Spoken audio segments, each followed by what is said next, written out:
নমস্কার। আমি এখন চিকেনের একটা রেসিপি করব, চিকেন ভর্তা। আমি আমি এর আগেও বলেছি যে আমি তেল মশলা খুব কম খাই, বা কার্বোহাইড্রেট ভাত রুটিও খুব কম খাই। খেলেও একটা রুটি হয়তো রাতে খাই, বা সকালে আমি ব্রেকফাস্টে বেশিরভাগই ছাতুর শরবত খাই। তো আজকেও ছাতুর শরবত খেয়েছি। দুপুরে আমি এখনও কিছু খাইনি, একটু ডালের বড়া ভেজে দিয়েছিলাম সবার জন্য, তো আমি ওই দুটো ডালের বড়া খেয়েছি, বেশ এখনও কিছু খাইনি। তো আমি চিকেন ভর্তা বানাবো, কারণ এত ডায়েটিং করেও আমি দেখছি আমার সুগার, যেহেতু আমার লিভার ড্যামেজ, মানে লিভার কাজ করে না, সেই জন্য আমার সুগারও কমছে না, আমার ফ্যাটও কমছে না, মানে কোনো রকমে 10 কেজি কম করেছি, তারপর সেই যে স্টাক হয়ে গেছে।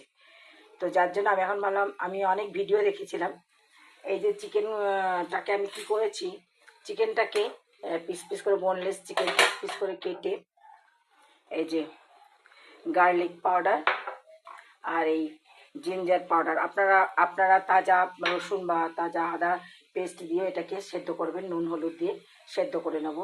এটা একটু নরম হলে এবার এটাকে আমি পোড়াবো, গ্যাসে পোড়াবো। তার জন্য আমি আর কি নিয়েছি, টমেটোটাও পোড়াবো চিকেনের সাথে, ঠিক আছে। আর আমি এখানে নিয়েছি কয়েক কলি রসুন আর দুটো ছোট্ট ছোট্ট পেঁয়াজ, এগুলোকে ভেজে নেব, বা কাঁচাও, পেঁয়াজটাকে কাঁচাও করতে পারেন, কিন্তু আমি একটু এই দুটোকে একটুখানি ভেজে নেব।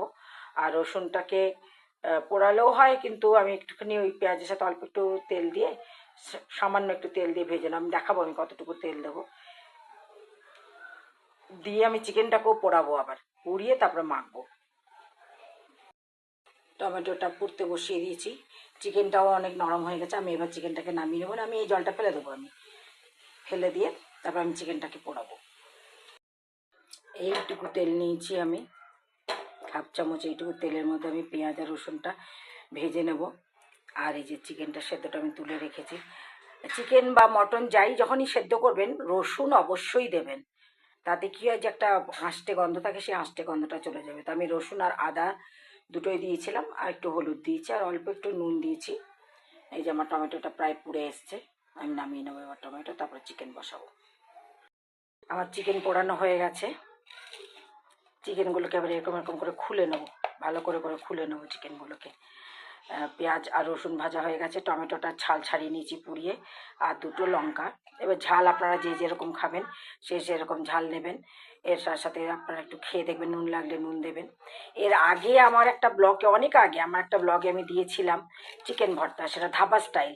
সেটাতে কি করেছিলাম, এরকম চিকেনটাকে সেদ্ধ করে নিয়েছিলাম, তারপরে চিকেনটাকে এরকম খুলে, গরম রয়েছে এখনও, খুলে নিয়ে তারপরে সেটা মশলা দিয়ে, মানে জিরে ধনে পেঁয়াজ রসুন আদা কাজু পেস্ট গরম মশলা দিয়ে, সেটাকে ভালো টমেটো দিয়ে ভালো করে রান্না করে, টমেটো বা দই যা কিছু দিয়ে ভালো করে রান্না করে, তারপরে চিকেনটা দিয়ে, মানে খোলা চিকেনটা দিয়ে, তারপরে ক্রিম দিয়ে মানে ওটা নামাতে হয়। ওটা রুটি, ওটা ধাবা স্টাইল। এটা আবার এমনি শুকনোও এমনিও খেতে পারেন। এই যে চিকেন ভর্তা বা চিকেন মাখা, চিকেনগুলোকে খুলে খুলে নিয়েছি, আর রসুনগুলো, ভাজা রসুনগুলো হাত দিয়ে টিপে টিপে মেখে নিয়েছি। পেঁয়াজ শুকনো লঙ্কা, আপনারা কাঁচা লঙ্কাও দিতে পারেন, ঝাল কতটা খাবেন, দিয়ে ওইটুকু তেলেই চিকেনটাকে ভালো করে মাখলাম। আমি একটু মুখে দিয়ে দেখলাম, বেশ ভালো লাগছে খেতে।